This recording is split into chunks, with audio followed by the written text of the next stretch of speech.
So go back to the instruction about the process of spiritual growth, the idea of babies and toddlers, of young children and then maybe older children growing into adolescence and ultimately into young men and women. We discussed this in lesson 9 and see that there is growth clearly contemplated in the life of a believer in all spiritual gifts. That's to say, when you're 50, the gifts you express should have a better and higher and clearer expression than they did when you were 20. I know we can't really spiritually weightlift to become better at what we do in this area, but this is the process of spiritual maturation.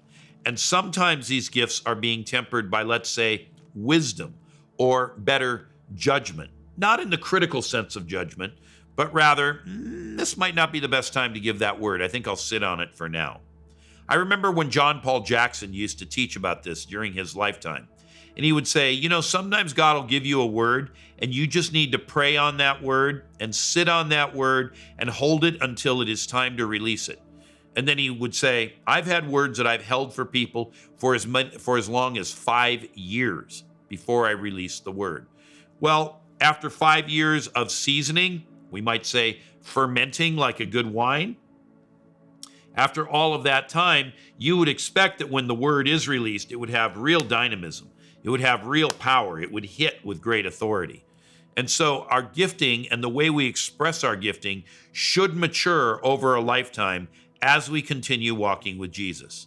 Now, of course, if you go off on some wild goose chase and you take 20 years off from the Christian life, that won't help you at all. It's not like you're going to come back and get credit for 20 years AWOL.